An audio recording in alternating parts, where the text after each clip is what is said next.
Maraming salamat po sa pagtangkilik ng ating video. Hinihikayat ko po kayong mag-like and subscribe para ma-update kayo sa susunod na nakabanata. Tara at umpisahan na natin. Hindi ito tinanggap ni Adenoid, sa halip ay inusog niya ito pabalik sa babae.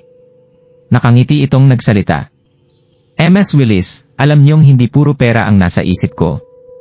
Hayaan mong maging babae kita at mawawala ang iyong utang. Kapag kasama mo ako ay mamumuhay ka bilang mayaman ng walang inaalala. Nairita si Lilian sa mga salita ng lalaki, pero nanatili pa rin siyang kalmado at ninisyan niya pabalik ang lalaki. Hindi na, salamat. Dumili ng ekspresyon ni Adenoid sa naging aptanggi nito. Seryoso ako, Lilian. Matagal na nating kilala ang isa't isa. Alam mo ba kung anong nararamdaman ko para sa'yo? Suminghal ito at seryoso ang kanyang tono nang magpatuloy siya sa pagsasalita. Tingnan mo, nilagay ng isang magandang babaeng katulad mo ang iyong buhay para pumunta sa mga delikadong lugar kagaya ng well-deserted region. Anong mangyayari kapag nakasalubong mo ang panganib habang naroon ka? Sinasabi ko ito para sa kapakanan mo, hindi ko kayang makita kang patuloy na nahihirapan. Salamat sa iyong kabaitan. Kinagat ni Lilian ang kanyang labi, at muli nitong tinanggihan ang alok ng lalaki. Wala akong plano para magpakasal sa lalong madaling panahon, at sa tingin ko ay hindi tayo angkop para sa isa't isa. Maraming taon na niyang kilala ang lalaki, at pamilyar siya sa pagkatao nito. Isa lang itong mayamang playboy na nakukuha ang lahat ng kanyang gusto. Iyon ang dahilan kung bakit siya ang dapat ihuling pakasalan ng kahit sinong babae. Kaagad na naging malamig ang tono ni Adenoid sa paulit-ulit na pagtanggi ng babae. Hindi marunong magpahalaga. Pagtapos ay lumingon siya at nag-utos sa mga guwardyang nasa likuran. Kunin siya, gusto kong samahan niya ako sa hotel para mag-inom. Mabilis na nilapitan ng dalawang guwardya si Lilian nang marinig nila ang utos ng lalaki.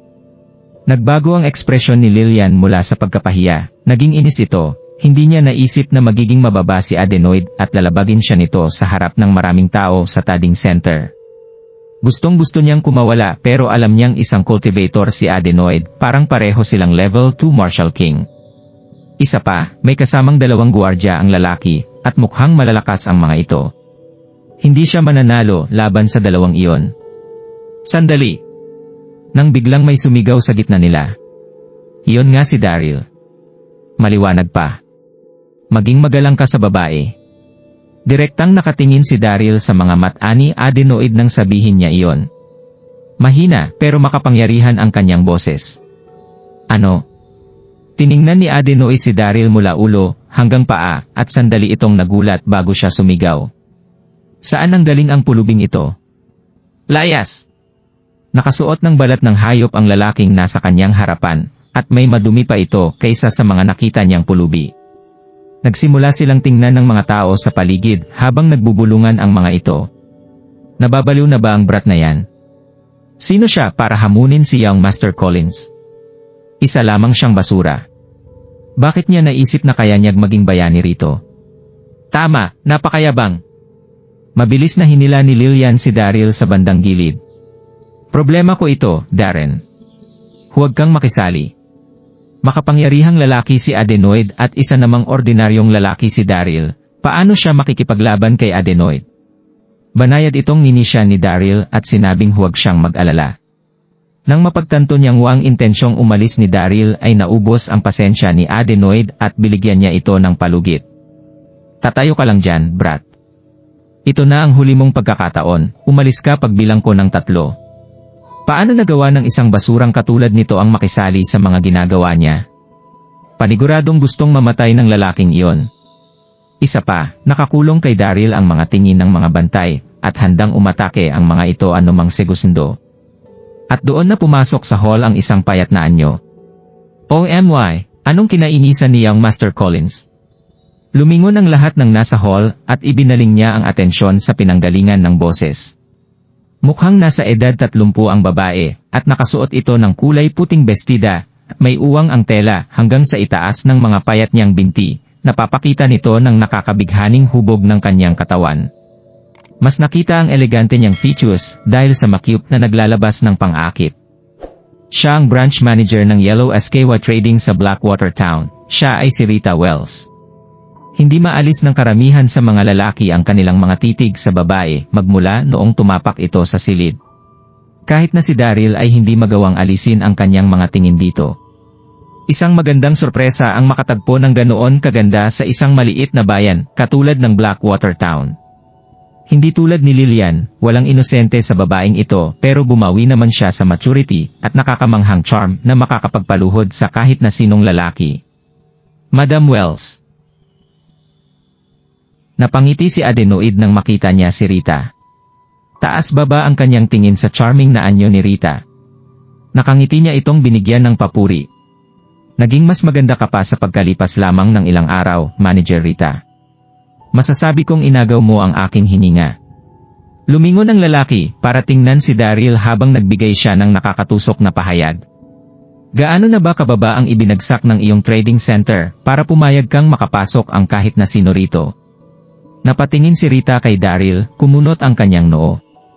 Nang mapansin niya ang kakaibang kapaligiran ay mabilis na nagpaliwanag si Lillian. Manager, kaibigan ko po siya. Kasama niya ako. Hinila ni Lillian si Daryl palapit at bumulong ito. Bakit hindi ka mauna? Ako na ang bahala rito.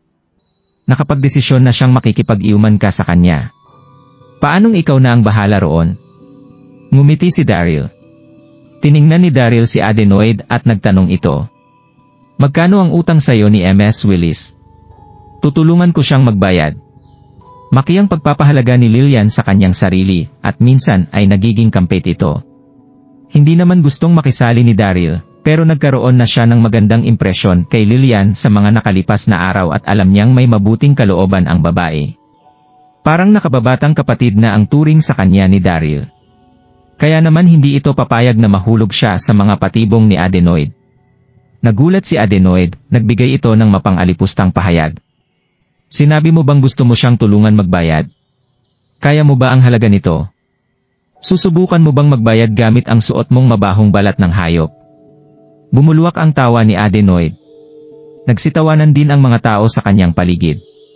Bakit napakalaki ng tiwala sa sarili ng taga-liblib na yan? Tama! Tingnan niyo siya!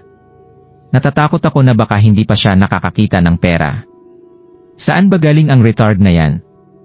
Sa kabila ng mga halakhak ay dahan-dahang nilapitan ni Adenoid si Daryl habang nagsiselos ang tingin sa kanyang mga mata. Hoy, bata, numinipis na ang pasensya ko, at ayaw kong mawala ang pagkakalmado ko sa harapan ni MS Willis. Bakit hindi ka nalang umalis ngayon habang maganda pa ang mood ko? Bahagyang ngumiti si Daryl habang kinukuha nito ang inner core mula sa Enchanted Beast Pouch at casual itong nagsalita. Sapat na ba ang inner core na ito? Nagliwanag sa buong kwarto nang ilabas niya ang inner core. Iyon ang inner core ng isang Martial Emperor Beast. Napansin ni Daryl na binigyan ng empleyado si Lillian ng malaking halaga para sa Black Sand Python inner core kanina lang. Isa lamang Martial Saint Beast ang Black Sand Python. Kaya naman malaki ang tiwala ni Daryl na mas malaki ang halaga ng inner core ng Martial Emperor Beast kaysa roon. Hiss! Labis na nagulat si Adenoid at ang mga nakapalibot ng tao. Blanko silang napatitig sa hawak na inner core ni Daryl. Inner core ba iyan ng isang Martial Emperor Beast?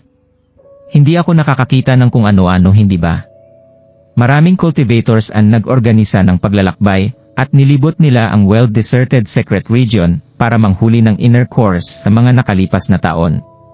Halos lahat sa kanina ay nahanap ang inner cores ng Martial Marquis at Martial Saint Beasts, pero wala pang Martial Emperor level.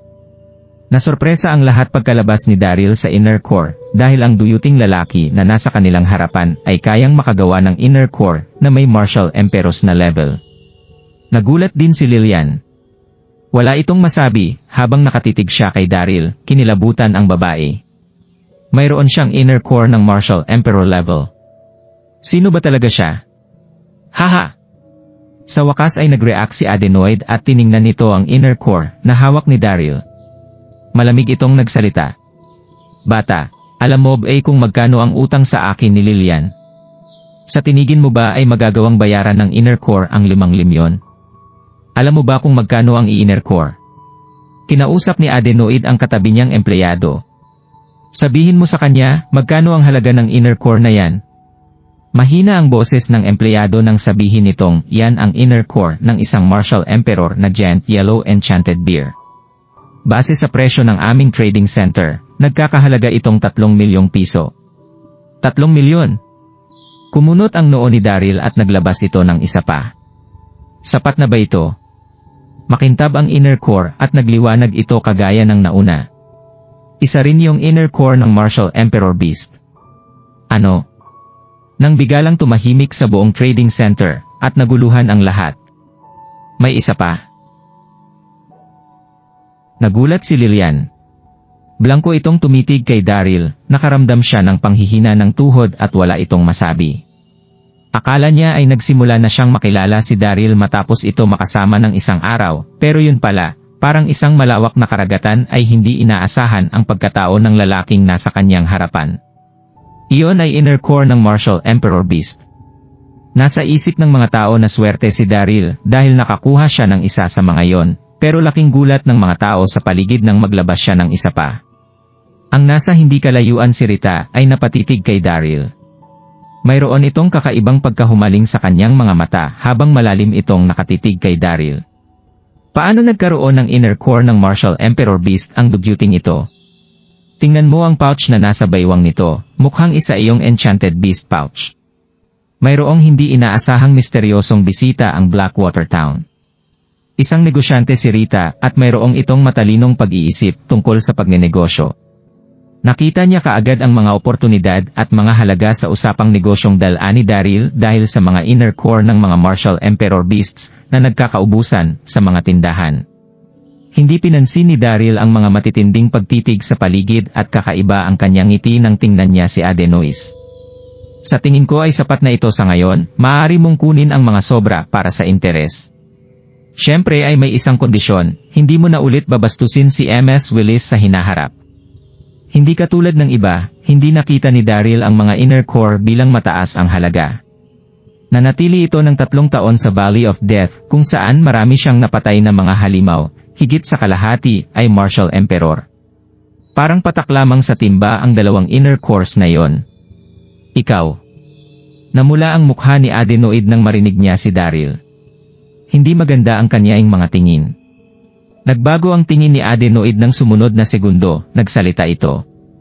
Sinusubukan mo bang magyabang sa harap ko, bata? Sa tingin mo ba ay kakaiba ka na dahil sa ilang inner cores na ito? Bakit hindi mo tingnan kung ano ang mga kapalit ng pagiging isang bayani, at ang pagligtas sa isang babae harap ko, at sa harap ng Blackwater Town?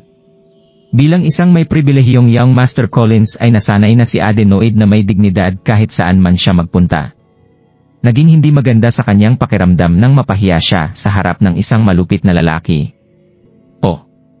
Hindi gumlaw si Daryl, sa halip ay nagkamot ito ng ulo. Anong mga kapalit? Kamatayan! Matapang ang naging tingin sa mga mata ni Adenois. Tinuro nito si Daryl at sumigaw. Patayin siya! Ginamit ng 2 bantay ang kanilang internal na enerhiya, at tumakbo sila palapit kay Daryl nang marinig nila ang pag-uutos. Uminip ang ulo ni Lillian sa nakita nitong mapanganib na eksena, at mabilis niyang sinigawan si Daryl. Takbo, takbo, takbo! Sa kabilang banda ay nanatili ang kalmadong ekspresyon ni Daryl. Tinapik niya ang kamay ni Lillian at sinenyasan niya ito na huwag mag-alala. Tigil! Nang makarating ang 2 guwardiya sa harap ni Daryl ay narinig nila ang mahinang nagsaway na boses. Naglakad sa kabilang banda ang naka-high heels na si Rita. Kaagad na huminto ang 2 guwardiya sa kanilang ginagawa. Kakaiba ang naging pagkunot ng noo at pagngiti ni Adenoid. Anong ibig mong sabihin, Manager Rita? Ipagtatanggol mo ba ang taga-liblib na yan? Huwag kang magalit, young Master Collins. Ngumiti si Rita at charming ang tono nito nang magsalita. Isa itong trading center at nandito ang lahat para sa negosyo.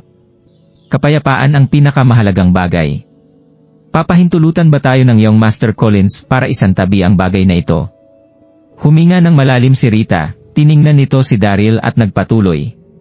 Saka tinulungan niya rin si MS Willis para bayaran ka. Kailangan mong magpatawad, hindi ba? Banayad at charming ang boses ni Rita, pero hindi katakataka ang kanyang tono. Phew! Huminga ng malalim si Adenoid at malamig nitong tiningnan si Daryl. Magaling. Hahayaan kita ngayong araw dahil kay Manager Rita.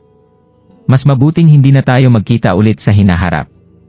Pagtapos noon ay kinuha ni Adenoid ang 2 inner cores at umalis siya kasama ang mga gwardiya. Mabilis na kumalat ang mga tao nang maresolba ang pangyayari. Sa parehong sandali ay gumaan ang loob ni Lillian. Walang pakialam si Daryl sa ginawang pananakot ni Adenoid. Bahagyan nitong ninisyan si Rita, maraming salamat. Walang anuman. Maaliwalas na ngumiti si Rita. Pagtapos ay may interes na tiningnan ni Rita si Daryl. Hindi ko nakuha ang inyong pangalan, mga ginoo. Darren. Magandang pangalan, tunog taong may malayang espiritu. Binigyang papuri ni Rita ang lalaki, habang nakangiti. Pagtapos ay nagpadala ito ng imbitasyon kay Daryl. Mayroon akong mga panukalang pangnegosyo para sa iyo, Mr. Darren. Napaisip ako kung bibigyan mo ako ng pagkakataon para maipaliwanag ito sa iyo. Gumaw ng malinaw na senyales si Rita gamit ang kanyang kamay para imbitahin si Daryl sa loob para detalyadong mag-usap. Ngumiti si Daryl. Alam nitong gustong pag-usapan ni Rita ang tungkol sa mga inner core ng Martial Emperor. Handa nang magsalita si Daryl nang dumikit si Lillian sa kanyang mga braso. Ano? Tanong ni Daryl habang nakatagilid ang kanyang ulo. Kinagat ni Lillian ang kanyang mga labi at bumulong ito. Huwag kang umalis. Dapat kang mag-ingat sa babaeng iyan. Huwag kang magpapaloko. Katulad ng Bloodthorn Mercenary Team Leader, ay madalas maglakbay si Lillian sa paligid ng Blackwater Town, kaya naman lubha itong pamilyar kay Rita, ang manager ng trading center. Hindi lamang magaling sa negosyo si Rita, pero magaling din ito sa pang-aakit ng mga lalaki. Ayaw ni Lillian ang mahulog si Daryl sa patibong ng babae. Nagulat si Daryl. Bakit? Isa lamang itong pag-uusap tungkol sa negosyo. Hindi ito ganoon kasama. Makinig ka na lang sa akin at tanggihan mo siya. Medyo hindi mapakali si Lillian. Tumawa si Daryl nang makita niya ang nag-aalalang ekspresyon ni Lillian. Dumikit ito para bumulong sa tainga ng babae. Nag-aalala ka ba na baka hindi ko magawang tiisin ang maganda at sexy na charm ng manager? Nagsiselos ka ba? Nagsiselos? Nagulat si Lillian matapos niyang marinig ang pahayag ng lalaki. Mabilis siya sumagot habang namumula ang kanyang mukha, nagpadyak ito ng paa. Bakit naman ako magsiselos? Tumawa si Daryl pero wala na itong ibang sinabi. Sinabihan nito si Lillian na maghintay doon, tapos ay pumasok na siya sa loob kasama si Rita. Napakaganda ng disenyo ng pribadong silid. Maaliwalas at maestilo ang loob. Nagbuhos ng isang basong red wine si Rita para kay Daryl. Ngumiti ito at sinabing, isang sorpresa na ang may kaswal na kasuotan na si Mr. Darren ay isa palang walang kapantay na eksperto. Tinagap ni Daryl ang baso ng wine pero hindi niya ito ininom. Sa halip ay ngumiti ito at nagsalita.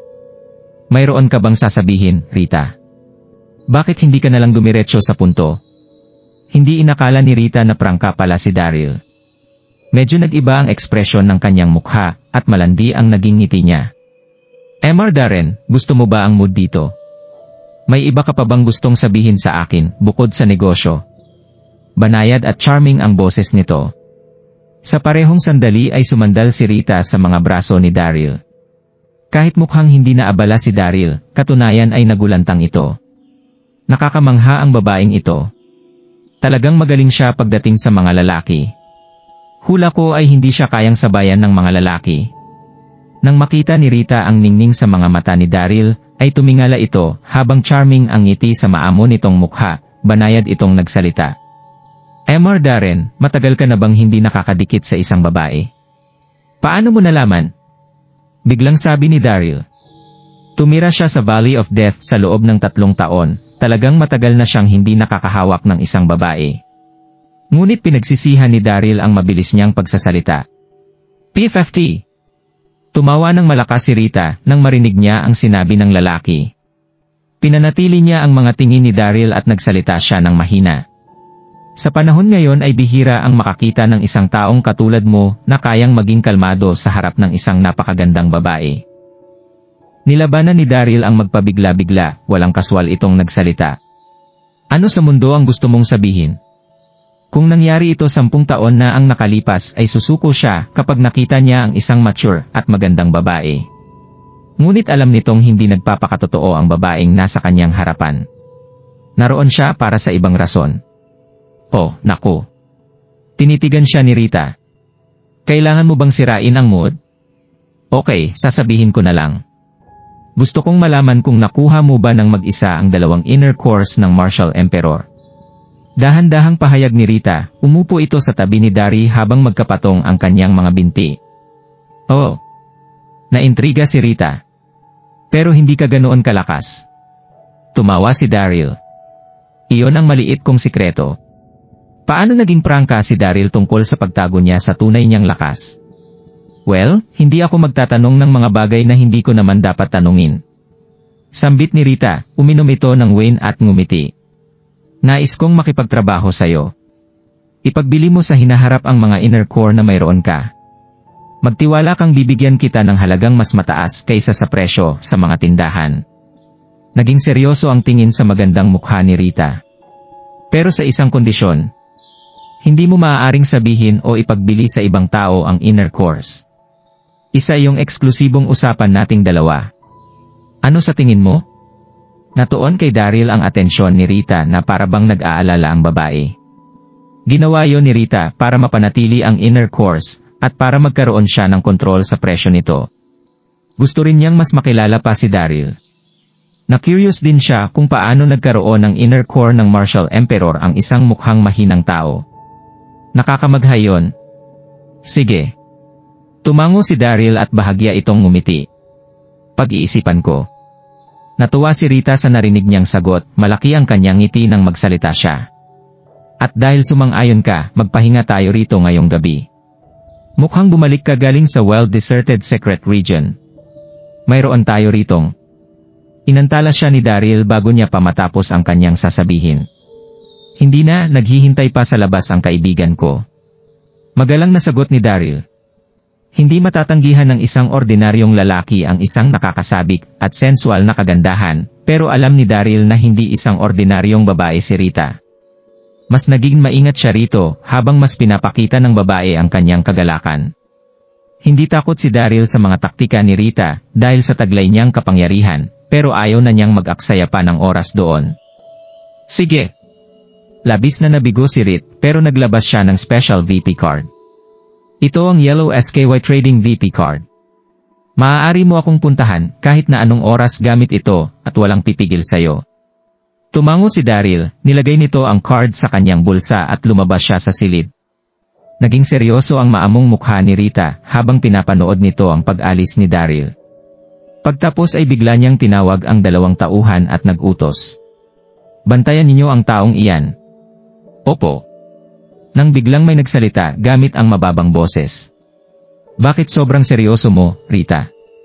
Nanginig ang magandang katawan ni Rita, mabilis niyang tiningnan ang paligid bago niya ang lalaking nakasuot ng itim na robe, at dahan-dahan itong lumapit sa kanya. Mukha itong nasa 60 taong gulang. Maryong itong malaking aura at malungkot na mukha. Mukhang nakakamangha at hindi inaasahan ang lakas nito. Kung nandoon si Daryl ay magugulat ito kapag nalaman niyang si Zhang Ju ang taong iyon. Binuo ni Zhang Ju ang Yellow SKY Trading. Nagtago ito sa walang taong lambak pagkalisan niya sa kampo ng 9 continents, sinubukan niya ang pangontrang ninakaw niya sa kampo ni Daryl. Kahit na hindi niya nahanap ang sagot, ay nagawa niyang mapibo ang Heavenly Cult Elixir sa loob lamang ng kalahating taon dahil sa napakataas ng komprehensibong kakayahan nito. Sa nakalipas na taon ay binuo nito ang Yellow SKY Trading habang ginugol niya ang kanyang oras sa pagkukultivate. Kumalat sa 9 mainlands ang Yellow SKY Trading hanggang ito na ang naging pinaka-makapangyarihan at misteryosong organisasyon doon. My Lord. Magalang na pagkilalaan ni Rita. Tumango si Zhang Ju at tinanong nito ang sitwasyon sa Yellow SKY Trading Branch sa Blackwater Town. May bigla itong naalala at nagtanong. Nakita ko na pinadala mo ang iyong mga tauhan para bantayan ang isang tao.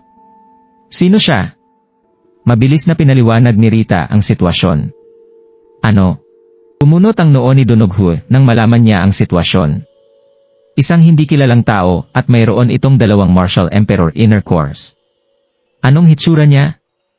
Malamig na nagtanong ang alertong si Zhang Ju. Mukha siyang malamig pero gwapo siya, mayroong 3 peklat sa kanyang mukha. Inilarawan ni Rita ang anyo ni Daryl. Nakita ang pagkasabik sa mga mata ni Zhang Ju. Natuwa ang nagulat ito. Hayop, yan ba si Daryl? Hindi siya namatay at nagawa niyang umalis sa well-deserted secret region ng mag-isa. Pagtapos ng labanan sa pagitan ng 9 continents, at raksasa tribe ay nagpadala ang mga kontinente ng mga tauhan para hanapin sina Daryl at Donoghu sa well-deserted secret region. Lumipas ang 3 taon pero wala pa rin silang nahahanap. May mga usap-usapan na patay na si Daryl o di kaya'y sinakripisyo niya ang sarili para patayin si Donoghu. Sa madaling salita, walang nag-akalang makakabalik ng buhay si Daryl. Bukod doon, mapanganib sa well-deserted secret region. Parehong nahulog sina Yang Jian at ang Raksasa King, hahanapin pa ang dalawa. Naisip ni Zhang Ju na inilalarawan ni Rita si Daryl. Paano niya makakalimutan ang hitsura ni Daryl kung malalim ang pagkamuhi at galit nito sa lalaki? Daryl, Daryl. Tumitig sa labas ng pinto si Zhang Ju, habang may madilim at matigas itong ngiti, bumulong siya sa sarili. Ano naman kung nagawa mong bumalik mula sa well-deserted secret region? Mamamatay ka kapag nakita mo ako. Samantala, bumalik si Daryl sa hall at nakita niya ang walang pasensyang naghihintay na si Lilian. Bakit ang tagal mo? Napangiwi si Lilian nang makita niyang lumabas si Daryl. Anong pinag-uusapan niyong dalawa? Tanong nito. Wala lang, nagkwentuhan lang kami. Nakangiting sambit ni Daryl. Mas lalong nagalit si Daryl nang tumanggi siyang magsabi rito, bumulong ang babae. Napakalandi mo. Nanatili ka siguro kasi sobrang ganda niya. Natawa ang puso ni Daryl. Mahina ang boses ni Lilian pero malinaw pa rin siyang naririnig ni Daryl. Mapapaisip ka kay Lilian. Sinabi nitong hindi siya nagsiselos pero masyado niya itong iniisip. Pinag-isipan ni Daryl ang tungkol doon at napagdesisyonan niyang sabihin kay Lilian ang tungkol sa proposal ni Rita. Huwag kang magtitiwala sa babaeng iyon. Biglang sambit ni Lilian. Tumango si Daryl. Alam ko. Binigyan ko lang siya ng mabilisang sagot. Umalis sa trading center ang dalawa, nag-uusap sila habang naglalakad. Darren. Nang makalabas sila ay nagtanong si Lilian. Sino ka? Saan mo nakuha ang inner cores ng dalawang martial emperor? Na-curious si Lilian at nasa isip niya ang tanong na yon, nakaramdam siya ng pagka-awkward nang hindi niya ito tinanong. Ngumiti si Daryl at tiningnan niya ang babae. Galing ako sa 9 continents. Wala akong background. Hindi ako sikat. Nakuha ko ang dalawang inner cores noong una akong makapasok sa well-deserted secret region. Nang oras na yon ay pinatay ng isang walang kapantay na master ang mga enchanted beasts at umalis siya pagtapos noon. Sinwerte ako. Naisip ni Daryl na simple lang mag-isip si Lilian at mas mainam kung hindi niya sinabi ang mga komplikadong bagay sa babae. Tumango si Lilian sa kanyang narinig. Alam kong imposible ang mapatay niya ang kahit na anong martial emperor na enchanted beasts sa level ng kanyang lakas. Hindi nila namalayang nakarating na sila sa inn kung saan nanatili si Lilian. Aalis na ako. Nakangiting sabi ni Daryl. Kapag wala ako bilang gabay mo ay mas mabuting huwag ka nang pumunta sa well-deserted secret region. Mag-iingat ka. Pagtapos noon ay naglakad si Daryl papuntang labas ng Blackwater Town. Nagdalawang isip si Lilian na bitawan si Daryl, pero hindi niya ito pinigilan. Gabi na at madilim ang paligid. Pagkaraan ng ilang minuto ay umalis si Daryl sa Blackwater Town papuntang gilid ng gubat ilang kilometro ang layo. Walang ideya si Daryl sa kung anong nangyari sa kontinente noong 3 taon siyang nawala, pero may pakpak si Rocky at kaya nitong lumipad ng napakabilis, kaya naman hindi niya kailangang gamitin ang lahat ng kanyang internal na enerhiya para makalipad. Tigil! Biglang narinig ang malakas na pagsigaw mula sa kanyang likuran, pinalibutan siya ng 100 katao. Nakabihis mayaman ang kanilang pinuno. Mukha itong matapang at makikita ang galit sa kanyang mga mata. Iyon ay si Adenoid. Mga tagasunod naman ang 100 kalalakihan na sa likuran nito. Naging matapang si Daryl sa harap ni Lilian noong nasa Yellow Askewa trading sila, dahil dito ay nagalit si Adenoid. Hinangaan ng lalaki si Lilian at hindi niya kayang makita na may mas mahusay na lalaki kaysa sa kanya sa harap ng babae. Umalis sa trading center si Adenoid at nagpadala ito ng mga tauhan para magbantay sa pinto ng trading center. Binantayan nila kung saan pupunta si Daryl. Sinusundan nila ito mula noong umalis sila sa trading center. Malaki ang ngiti ni Adenoid habang namumuhi ang kanyang mga tiniin kay Daryl. Tagaliblib, bakit ang lakas ng loob mo para bastusin ako sa trading center? Binalaan na kita na hindi kita mabilis na pakakawalan. Pumunta ka na lang sa impyerno. Pagkasabi niya noon ay mariing hinawakan ng mga tagasunod niya ang mahahabang espada habang sumugod ang mga ito kay Daryl. Tumawa si Adenoid. Mahigit 100 espada ang naroon ng gabing iyon. Nagningning ang mga ito sa ilalim ng malamig na gabi habang nakapalibot kay Daryl.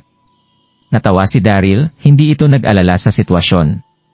Mabilis itong pumunta sa gilid, sa isang iglap ay hindi natamaan ng mga espada ang kanilang target, tumama lamang ang mga ito sa hangin. Hindi man lang dumikit ang mga ito sa damit ni Daryl. Ano? Galit na galit si Adenoid. Hindi siya makapaniwala na wala sa kanyang mga tagasunod ang nakatama kay Daryl. Nakakahiya! Adenoid! Hindi ko talaga alam kung masyado kang kampante sa sarili mo o wala ka lang utak. Pinakitaan na kita ng awa sa trading center. Bakit kailangan mo pang magpunta rito para maghanap ng ikamamatay? Suminghal si Daryl kay Adenoid at malamig itong nagsalita. Hindi lalagpas sa pagiging martial emperor ang pinakamalakas na alagad ni Adenoid. Namula ng matindi ang mukha ni Adenoid nang marinig niya ang mga kataga nito. Sabay-sabay niyo siyang atakihin, wasakin niyo siya. Bayolente nitong sambit habang nakaturo kay Daryl. Nang mag-utos ito ay mahigpit na hinawakan ng 100 kalakihan ang kanyang mga espada at muling umatake kay Daryl. Bang! Bang! Nakatayo sa isang lugar si Daryl. Mukhang hindi siya tatakbo. Gumalaw ang katawan nito para mabilis na kumilos ang kanyang mga kamay at paa. Mabilis nitong napatumba ang mga lalaki sa ilang suntok at sipa na ginawa niya. Namilipit at sumigaw ang mga taong iyon na nasa sahig dahil sa paghihirap at sakit. Isang bully. Hayop naman. Kaswal na nagsalita si Daryl at isang mabilis na galaw lang at nakarating siya sa harapan ni Adenoid. Walang babalang sinampal ni Daryl si Adenoid. Nagulat si Adenoid. Napalipad siya ng sampal at 100 talampakan ang layo nito, lumapag siya sa sahig. Pumalakpak si Daryl at mas lumapit pa ito kay Adenoid. Adenoid ang pangalan mo, hindi ba? Malamig na tanong ni Daryl. Huwag mo akong gawa ng kamalian kung gusto mo pang mabuhay. Kung hindi ay hindi na ako magpapakita ng awa sa susunod. Totoong naging maawain ang ito. Kung hindi ay namatay na sina Adenoid at ang mga alagad nito. Palaging malupit si Daryl sa mga taong katulad ni Adenoid pero ayaw niyang mabigo si Lilian na labis na kasangkot sa Backwater Town. Kaya naman hindi ito gumawa ng aksyon laban sa nakakamuhing si Adenoid. Ikaw. Sige na, tumigil ka ng hypika. Sagot ni Adenoid habang nakatingin kay Daryl, nagkiskis ang mga ngipin nito habang tinatakpan niya ang kalahati ng kanyang mukha. Maghintay tayo at makikita natin, malupit na pahayag nito, pero labis na nanghihina ang kanyang loob. Hype naman. Isa akong martial emperor pero hindi ko man lang naiwasan ang sampal niya. Nakakairita. Mabilis na tumayo si Adenoid at naglakad ito palayo. Tinakpan niyang ang kanyang mukha dahil sa inis. Napakabobo. Suminghal si Daryl. Pinagpag ni Daryl ang alikabok sa kanyang damit at handa na itong ipagpatuloy ang paglalakbay. Buzz! Biglang lumabas ang nakakatakot na aura mula sa likuran ni Daryl at bumalot sa kanya ang mapanganib na aura. Mukhang hindi gumagalaw ang hangin sa kanyang paligid. Nagulat si Daryl lalo na ang tingnan niya ang paligid. Isang lalaking nakasuot ng itim na robe ang naglabas ng internal na enerhiya. Atak ito sa likod ni Daryl gamit ang palma attack. Kung nasaan ang kanyang puso, napakabilis ng lalaki, nakakatakot ang lakas nito. Nagulat at nagalit si Daryl nang makita niya ang mukha ng kalaban. Hi P. Xiangju. Napaatras si Daryl sa tila kidlat na bilis na pag-atake ni Xiangju. Wala siyang oras para maiwasan yon, kaya naman kailangan niyang gamitin ang kanyang panloob na lakas at salubungin ang palad ng lalaki gamit ang sarili niyang palad. Hindi inakala ni Daryl na makikita niya roon si Jiangju. Mas uminit pa ang dugo nito dahil biglang umatake si Jiangju kahit na nanumpa ito ng katapatan kay Daryl. Wala pa ring ideya si Daryl na 3 taon na mula noong nagrebelde si Jiangju. Bang! Nagsalubong ang 2 palm attacks. Naramdaman ni Daryl ang pagdaloy ng agresibong enerhiya sa kanyang katawan at depensa ang kanyang naging reaksyon dahil sa pagkabigla. Umikot ang dugo sa kanyang katawan pero gayunpaman ay nalabanan niya pa rin ang pag-attack nito. Naku po! Labis na tumaas ang lakas ni Jiangju sa loob lamang ng 3 taon. Halos hindi na malabanan ni Daryl ang palm attack kahit na binuhos niya ang lahat ng kanyang internal na enerhiya. Natawa si Jiangju habang nakatingala nang mapansin niya ang kulay scarlet na namumulang mga pisngi ni Daryl. Alam nitong nasaktan niya si Daryl. Gusto talaga kita, Daryl. Sa parehong sandali ay matinding nagulat ang lalaki dahil nagawang iwasan ni Daryl ang kanyang palad sa ataking iyon. Dapar koronahan si Daryl bilang bayani ng 9 Mainlands. Alam ni Jiangju na kalmado ito sa panlabas na anyo pero hindi na ito mapakali sa loob-loob. 3 taon kong hinintay ang pagkakataong Daryl. Malamig na sambit ni Jiangju habang taas-baba niyang tiningnan si Daryl. Click! Pagtapos nitong magsalita, ay kinuha ni Jiangju ang mahabang patalim habang may makintab na liwanag sa kanyang palad. Iyon ay isang purple category na sandata na mukhang naglalaman ng napakalamig na chilly aura. Mabilis na bumaba ang temperatura nang kunin niya ito sa kaluban. Kumunot ang noo ni Daryl, medyo nataranta ito. Hi P! Nagulat ako sa ginawang palm attack ni Jiangju at nagkaroon ng ilang pagkasira ang energy field. Ngayong pinakita niya ang kanyang sandata, ay baka mas mahirapan akong labanan ang pag-atake niya. Mapunta ka sa impyerno, Daryl. Hindi nag-aksaya ng oras si Jiangju. Sumigaw ito at tinaas ang kanyang espada sa langit, nagsanib ang espiritu ng langit at lupa. Pagtapos ay matinding kinuway ng lalaki ang kanyang espada, at naglabas ito ng sword light na nakapunit sa mundo at bumaril ito sa direksyon ni Daryl. Inyang sword. Naramdaman ni Daryl ang tindi ng nakapalibot na hangin nang sumigaw si Jiangju. Ginamit niya ang kanyang internal na enerhiya, at pahiga niya nilagay ang Heavenly Halberd sa kanyang harapan, bago pa siya mag-isip. Bang! Mahinang dumaing si Daryl habang tumama naman ng sword light sa Heavenly Halberd, napalipad siya ng 12 metrong layo bago malakas na bumagsak sa sahig, kasabay nito ang malakas na tunog ng pagabsak. Matindi na ang paghihirap ni Daryl dahil sa paglaban sa palm attack. Hindi niya kayang labanan ang walang kapantay na sword technique ni Jiangju kung sugatan na siya. Roar! Hindi na nagdalawang isip pa si Daryl. Pinakawalan niya si Rocky at nag-roar ito nang magpakita siya sa kalangitan. Mabilis na suwamkay sa likod ni Rocky si Daryl. Sa parehong sandali ay mahigpit na hinawakan ni Daryl ang Heavenly Halberd at sumabog ang malakas na internal na enerhiya mula sa kanya, na pilitang umatras si Jiangju. Hush! Sinulit ni Daryl ang pagkakataon, ay kinontrol nito si Rocky, pumunta sila sa distansya, at sa isang kisap mata ay naglaho sila sa kadiliman ng gabi. Hi P! Hinampas ni Jiangju ang kanyang palad sa katabing puno, nahati ito sa 2 habang pinapanood niya ang pagtakas ni Daryl. Napakapangit ng kanyang mukha. Hindi siya nagpakilala nang binuo niya ang Yellow SKY Trading 3 taon na ang nakalipas. Hindi niya malama kung buhay pa ba o patay na si Daryl. Ang alam niya lang ay hindi niya masasakop ang 9 continents hanggat nabubuhay si Daryl. Nalaman niya sa araw na yon na hindi pa patay si Daryl at pumalpak siya sa magandang pagkakataon para mapatay ang lalaki. Kahit sa ang panig ng mundo ka pa magtago, ay hahanapin at papatayin kita. Malamig na bulong ni Jiangju. Hinalo niya ang kanyang internal na enerhiya, at hinabol nito si Daryl sa direksyon ng pinagtakbuhan nito. Samantala, nakakabali ng lig ang bilis ng paglipad ni Rocky habang nakaupo sa likod nito si Daryl. Lumapag si Daryl sa kagubatan matapos niyang makasigurong hindi na siya mahahabol ni Jiangju. Mayroong maliit na maladisyertong templo sa gubat.